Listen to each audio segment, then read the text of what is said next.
Dracula by Bram Stoker. Chapter 7. Cutting from The Dailygraph, 8 August. Pasted in Mina Murray's journal. From a correspondent. Whitby.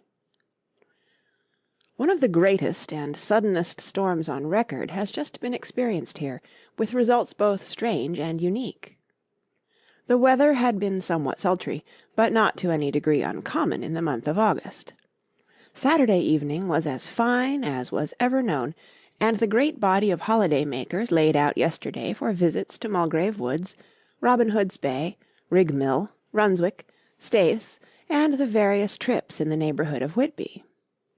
The steamers Emma and Scarborough made trips up and down the coast, and there was an unusual amount of tripping both to and from Whitby. The day was unusually fine till the afternoon, when some of the gossips who frequent the East Cliff churchyard, and from the commanding eminence watch the wide sweep of sea visible to the north and east, called attention to a sudden show of mares' tails high in the sky to the northwest. The wind was then blowing from the southwest in the mild degree which in barometrical language is ranked No. 2, light breeze. The coastguard on duty at once made report, and one old fisherman, who for more than half a century has kept watch on weather signs from the East Cliff, foretold in an emphatic manner the coming of a sudden storm. The approach of sunset was so very beautiful, so grand in its masses of splendidly coloured clouds, that there was quite an assemblage on the walk along the cliff in the old churchyard to enjoy the beauty. Before the sun dipped below the black mass of Kettleness, standing boldly athwart the western sky, its downward way was marked by myriad clouds of every sunset colour, flame, purple, pink, green, violet, and all the tints of gold, with here and there masses not large, but of seemingly absolute blackness, in all sorts of shapes, as well outlined as colossal silhouettes. The experience was not lost on the painters, and doubtless some of the sketches of the Prelude to the Great Storm will grace the R.A. and R.I. walls in May next. More than one captain made up his mind then and there that his "cobble," or his "mule," as they term the different classes of boats, would remain in the harbour till the storm had passed. The wind fell away entirely during the evening, and at midnight there was a dead calm, a sultry heat, and that prevailing intensity which, on the approach of thunder, affects persons of a sensitive nature. There were but few lights in sight at sea, for even the coasting steamers, which usually hug the shore so closely, kept well to seaward, and but few fishing boats were in sight.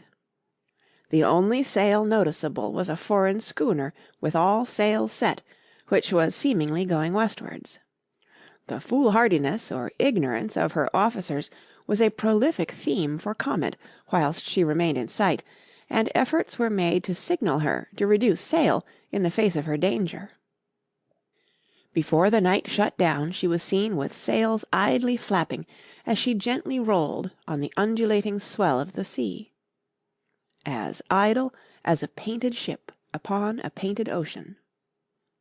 Shortly before 10 o'clock the stillness of the air grew quite oppressive, and the silence was so marked that the bleating of a sheep inland or the barking of a dog in the town was distinctly heard, and the band on the pier, with its lively French air, was like a discord in the great harmony of nature's silence. A little after midnight came a strange sound from over the sea, and high overhead the air began to carry a strange, faint, hollow booming. Then, without warning, the tempest broke. With a rapidity which, at the time, seemed incredible, and even afterwards is impossible to realize, the whole aspect of nature at once became convulsed. The waves rose in growing fury, each overtopping its fellow, till in a very few minutes the lately glassy sea was like a roaring and devouring monster. White-crested waves beat madly on the level sands, and rushed up the shelving cliffs. Others broke over the piers, and with their spume swept the lanterns of the lighthouses which rise from the end of either pier of Whitby harbour. The wind roared like thunder, and blew with such force that it was with difficulty that even strong men kept their feet, or clung with grim clasp to the iron stanchions. It was found necessary to clear the entire pier from the mass of onlookers, or else the fatalities of the night would have increased manifold. To add to the difficulties and dangers of the time, masses of sea fog came drifting inland. White, wet clouds, which swept by in ghostly fashion, so dank and damp and cold that it needed but little effort of imagination to think that the spirits of those lost at sea were touching their living brethren with the clammy hands of death, and many a one shuddered as the wreaths of sea mist swept by. At times the mist cleared, and the sea for some distance could be seen in the glare of the lightning, which came thick and fast, followed by such peals of thunder that the whole sky overhead seemed trembling under the shock of the footsteps of the storm. Some of the scenes thus revealed were of immeasurable grandeur and of absorbing interest. The sea, running mountains high, threw skywards with each wave mighty masses of white foam, which the tempest seemed to snatch at and whirl away into space. Here and there a fishing boat, with a rag of sail, running madly for shelter before the blast; now and again the white wings of a storm-tossed sea-bird. On the summit of the east cliff the new search-light was ready for experiment, but had not yet been tried.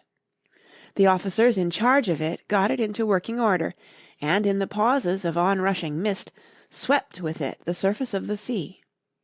Once or twice its service was most effective, as when a fishing-boat, with gunwale under water, rushed into the harbour, able, by the guidance of the sheltering light, to avoid the danger of dashing against the piers. As each boat achieved the safety of the port, there was a shout of joy from the mass of people on the shore, a shout which for a moment seemed to cleave the gale, and was then swept away in its rush. Before long the searchlight discovered some distance away a schooner with all sails set, apparently the same vessel which had been noticed earlier in the evening. The wind had by this time backed to the east, and there was a shudder amongst the watchers on the cliff as they realized the terrible danger in which she now was. Between her and the port lay the great flat reef on which so many good ships have from time to time suffered, and, with the wind blowing from its present quarter, it would be quite impossible that she should fetch the entrance of the harbour. It was now nearly the hour of high tide, but the waves were so great that, in their troughs, the shallows of the shore were almost visible, and the schooner, with all sails set, was rushing with such speed that, in the words of one old salt, "she must fetch up somewhere, if it was only in hell." Then came another rush of sea fog, greater than any hitherto, a mass of dank mist, which seemed to close on all things like a grey pall, and left available to men only the organ of hearing, for the roar of the tempest, and the crash of the thunder, and the booming of the mighty billows came through the damp oblivion even louder than before. The rays of the searchlight were kept fixed on the harbour mouth across the east pier, where the shock was expected, and men waited breathless.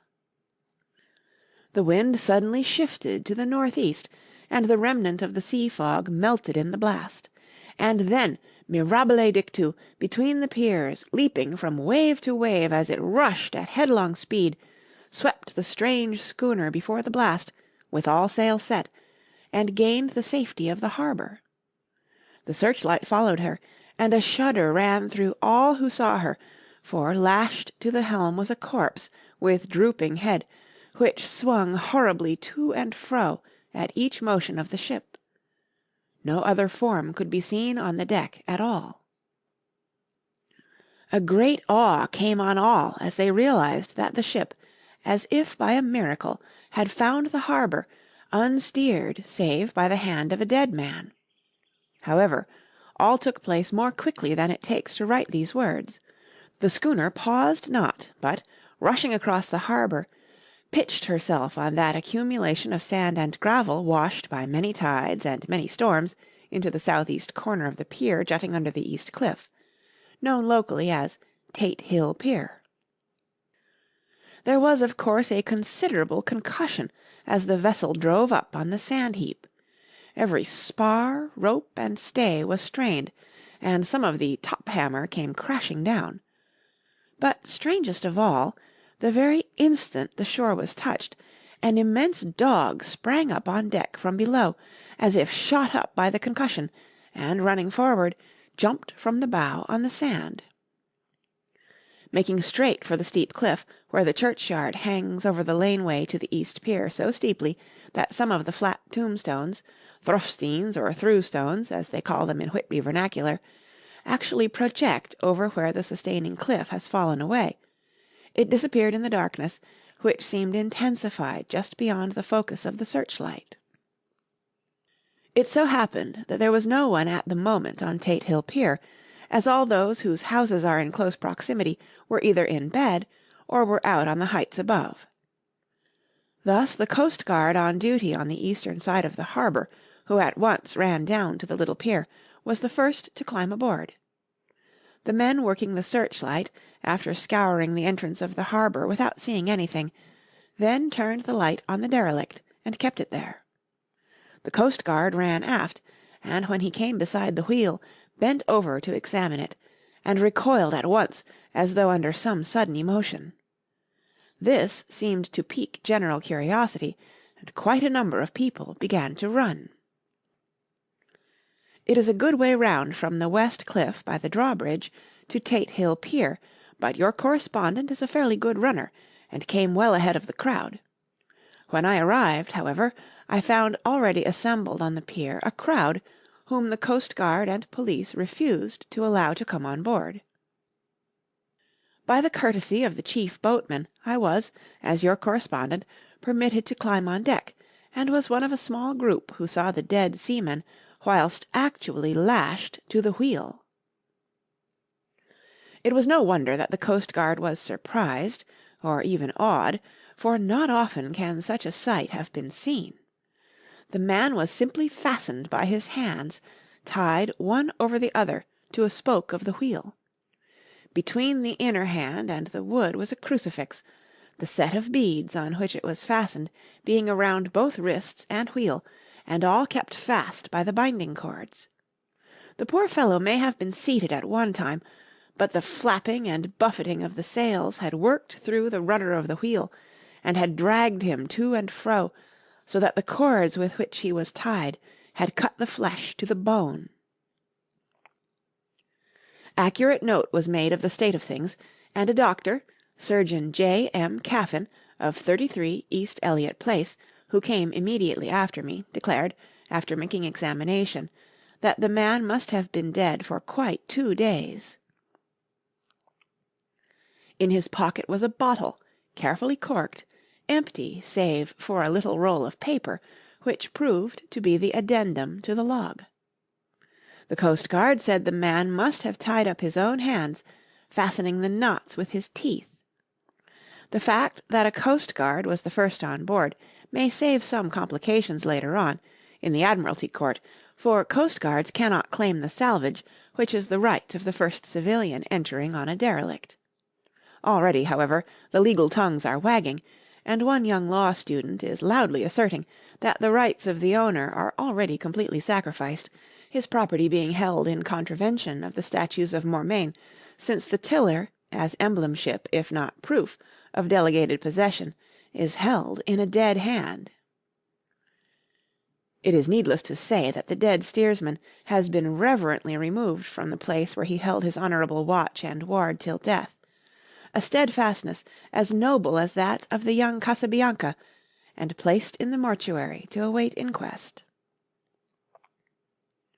Already the sudden storm is passing, and its fierceness is abating. Crowds are scattering backward, and the sky is beginning to redden over the Yorkshire wolds. I shall send, in time for your next issue, further details of the derelict ship, which found her way so miraculously into harbour in the storm. 9 August. The sequel to the strange arrival of the derelict in the storm last night is almost more startling than the thing itself. It turns out that the schooner is Russian, from Varna, and is called the Demeter. She is almost entirely in ballast of silver sand, with only a small amount of cargo, a number of great wooden boxes filled with mould. This cargo was consigned to a Whitby solicitor, Mr. S. F. Billington, of 7, the Crescent, who this morning went aboard and took formal possession of the goods consigned to him. The Russian consul, too, acting for the charter party, took formal possession of the ship, and paid all harbour dues, etc. Nothing is talked about here to-day except the strange coincidence. The officials of the Board of Trade have been most exacting in seeing that every compliance has been made with existing regulations. As the matter is to be a 9 days' wonder, they are evidently determined that there shall be no cause of other complaint. A good deal of interest was abroad concerning the dog which landed when the ship struck, and more than a few of the members of the S.P.C.A., which is very strong in Whitby, have tried to befriend the animal. To the general disappointment, however, it was not to be found. It seems to have disappeared entirely from the town. It may be that it was frightened and made its way on to the moors, where it is still hiding in terror. There are some who look with dread on such a possibility, lest later on it should in itself become a danger, for it is evidently a fierce brute. Early this morning a large dog, a half-bred mastiff belonging to a coal merchant, close to Tate Hill Pier, was found dead in the roadway opposite its master's yard. It had been fighting, and manifestly had had a savage opponent, for its throat was torn away, and its belly was slit open as if with a savage claw. Later. By the kindness of the Board of Trade Inspector, I have been permitted to look over the log-book of the Demeter, which was in order up to within 3 days, but contained nothing of special interest except as to facts of missing men. The greatest interest, however, is with regard to the paper found in the bottle, which was to-day produced at the inquest, and a more strange narrative than the two between them unfold it has not been my lot to come across. As there is no motive for concealment, I am permitted to use them, and accordingly send you a transcript, simply omitting technical details of seamanship and supercargo. It almost seems as though the captain had been seized with some kind of mania before he had got well into blue water, and that this had developed persistently throughout the voyage. Of course, my statement must be taken cum grano, since I am writing from the dictation of a clerk of the Russian consul, who kindly translated for me, time being short. Log of the Demeter, Varna to Whitby. Written 18 July, things so strange happening that I shall keep accurate note henceforth till we land. On 6 July we finished taking in cargo, silver sand and boxes of earth. At noon set sail. East wind fresh. Crew 5 hands, 2 mates, cook, and myself, captain. On 11 July, at dawn, entered Bosphorus. Boarded by Turkish customs officers. Bakshish! All correct. Under way at 4 p.m. On 12 July through Dardanelles. More customs officers and flagboat of guarding squadron. Bakshish again. Work of officers thorough but quick. Want us off soon. At dark passed into archipelago. On 13 July passed Cape Matapan. Crew dissatisfied about something. Seemed scared, but would not speak out. On 14 July was somewhat anxious about crew. Men all steady fellows who sailed with me before. Mate could not make out what was wrong. They only told him there was something, and crossed themselves. Mate lost temper with one of them that day and struck him. Expected fierce quarrel, but all was quiet. On 16 July, mate reported in the morning that one of the crew, Petrovsky, was missing. Could not account for it. Took larboard watch 8 bells last night. Was relieved by Amramov, but did not go to bunk. Men more downcast than ever. All said they expected something of the kind, but would not say more than there was something aboard. Mate getting very impatient with them. Feared some trouble ahead. On 17 July, yesterday, one of the men, Olgarin, came to my cabin and in an awestruck way confided to me that he thought there was a strange man aboard the ship. He said that in his watch he had been sheltering behind the deckhouse as there was a rainstorm, when he saw a tall, thin man who was not like any of the crew come up the companionway and go along the deck forward and disappear. He followed cautiously, but when he got to the bows found no one, and the hatchways were all closed. He was in a panic of superstitious fear, and I'm afraid the panic may spread.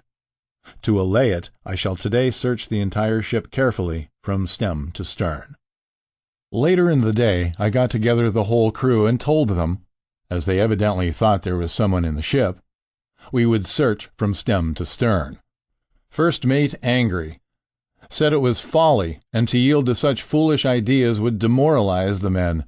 Said he would engage to keep them out of trouble with the handspike. I let him take the helm, while the rest began a thorough search, all keeping abreast with lanterns.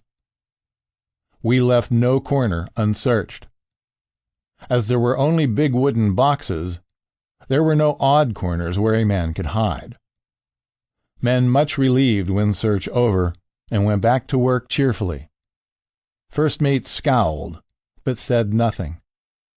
22 July. Rough weather last 3 days, and all hands busy with sails, no time to be frightened. Men seem to have forgotten their dread. Mate cheerful again, and all on good terms. Praised men for work in bad weather. Past Gibraltar and out through straits. All well. 24 July. There seems some doom over this ship.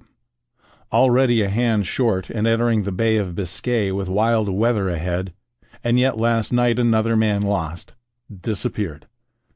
Like the first, he came off his watch and was not seen again.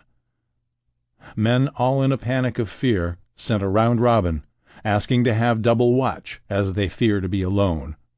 Mate angry. Fear there will be some trouble, as either he or the men will do some violence. 28 July. 4 days in hell, knocking about in a sort of maelstrom, and the wind a tempest. No sleep for anyone. Men all worn out. Hardly know how to set a watch, since no one fit to go on. Second mate volunteered to steer and watch, and let men snatch a few hours' sleep. Wind abating, seas still terrific, but feel them less, as ship is steadier. 29 July. Another tragedy. Had single watch tonight as crew too tired to double. When morning watch came on deck, could find no one except steersman. Raised outcry and all came on deck. Thorough search, but no one found. Are now without second mate and crew in a panic. Mate and I agreed to go armed henceforth and wait for any sign of cause. 30 July, last night. Rejoiced we are nearing England. Weather fine, all sails set. Retired worn out, slept soundly. Awakened by mate telling me that both man of watch and steersman missing. Only self and mate and 2 hands left to work ship. 1 August. 2 days of fog and not a sail sighted. Had hoped when in the English Channel to be able to signal for help or get in somewhere. Not having power to work sails, have to run before wind. Dare not lower, as could not raise them again. We seem to be drifting to some terrible doom. Mate now more demoralized than either of men. His stronger nature seems to have worked inwardly against himself. Men are beyond fear, working stolidly and patiently with minds made up to worst. They are Russian, he Romanian. 2 August, midnight. Woke up from few minutes' sleep by hearing a cry, seemingly outside my port. Could see nothing in fog. Rushed on deck and ran against mate. Tells me he heard cry and ran, but no sign of man on watch. 1 more gone. Lord help us. Mate says we must be past Straits of Dover, as in a moment of fog lifting he saw North Foreland, just as he heard the man cry out. If so, we are now off in the North Sea, and only God can guide us in the fog. which seems to move with us, and God seems to have deserted us. 3 August. At midnight I went to relieve the man at the wheel, and when I got to it found no one there. The wind was steady, and as we ran before it there was no yawing. I dared not leave it, so shouted for the mate. After a few seconds he rushed up on deck in his flannels. He looked wild-eyed and haggard, and I greatly fear his reason has given way. He came close to me and whispered hoarsely with his mouth to my ear, as though fearing the very air might hear. "It is here. I know it now. On the watch last night I saw it. Like a man, tall and thin and ghastly pale. It was in the bows and looking out. I crept behind it and gave it my knife, but the knife went through it, empty as the air." And as he spoke, he took the knife and drove it savagely into space. Then he went on. "But it is here, and I'll find it.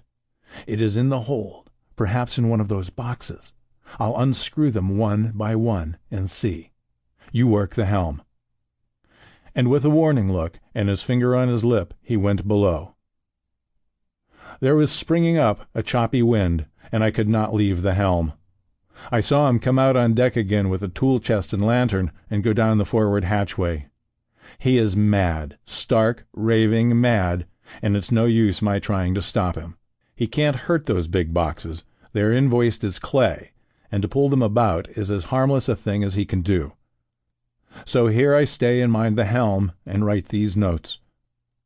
I can only trust in God and wait till the fog clears. Then, if I can't steer to any harbor with the wind that is, I shall cut down sails and lie by, and signal for help. It is nearly over now.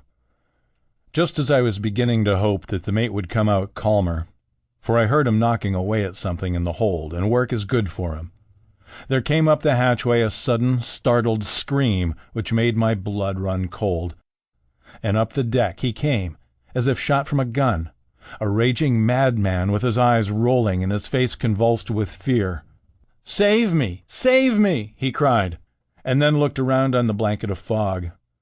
His horror turned to despair, and in a steady voice he said, "You had better come to, Captain, before it is too late. He's there. I know the secret now. The sea will save me from him, and it's all that is left." Before I could say a word or move forward to seize him, he sprang on the bulwark and deliberately threw himself into the sea. I suppose I know the secret too now. It was this madman who had got rid of the men one by one, and now he has followed them himself. God help me! How am I to account for all these horrors when I get to port? When I get to port, will that ever be? 4 August. Still fog, which the sunrise cannot pierce. I know there is sunrise because I'm a sailor. Why else I know not.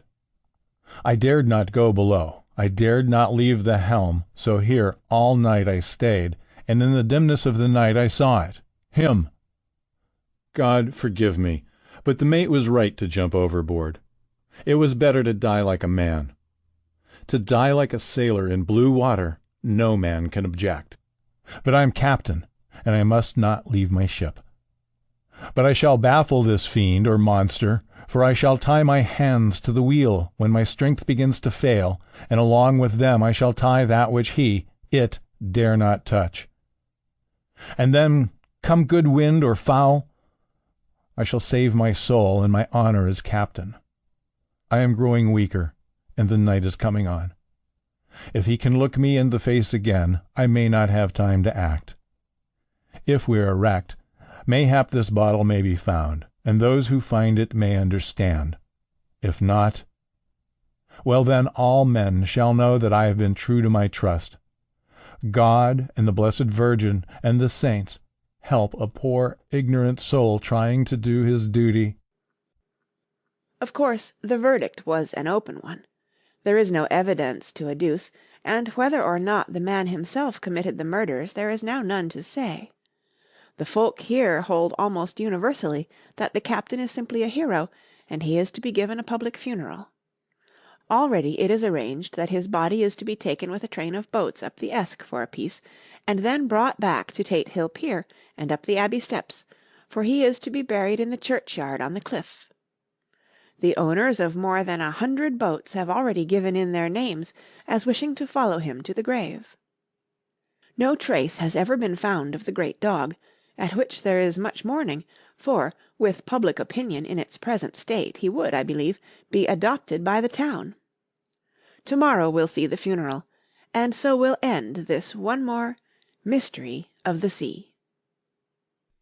Mina Murray's Journal. 8th August. Lucy was very restless all night, and I too could not sleep.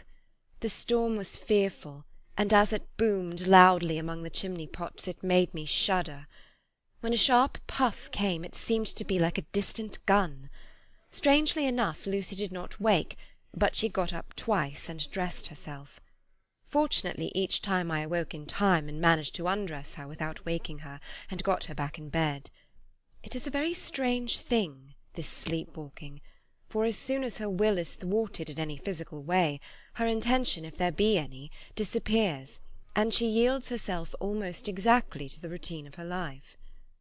Early in the morning we both got up and went down to the harbour to see if anything had happened in the night.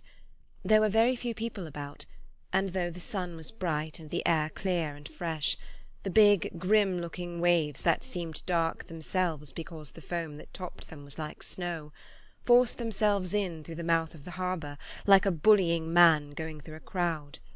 Somehow I felt glad that Jonathan was not on the sea last night, but on land. But oh, is he on land or sea? Where is he, and how? I am getting fearfully anxious about him. If I only knew what to do, and could do anything. 10th August. The funeral of the poor sea-captain to-day was most touching. Every boat in the harbour seemed to be there, and the coffin was carried by captains all the way from Tate Hill Pier up to the churchyard. Lucy came with me, and we went early to our old seat, whilst the cortège of boats went up the river to the viaduct and came down again. We had a lovely view, and saw the procession nearly all the way. The poor fellow was laid to rest near our seat, so that we stood on it, when the time came, and saw everything. Poor Lucy seemed much upset. She was restless and uneasy all the time, and I cannot but think that her dreaming at night is telling on her. She is quite odd in one thing. She will not admit to me that there is any cause for restlessness, or if there be, she does not understand it herself. There is an additional cause, in that poor Mr. Swales was found dead this morning on our seat, his neck being broken. He had evidently, as the doctor said, fallen back in the seat in some sort of fright, for there was a look of fear and horror on his face that the men said made them shudder. Poor dear old man!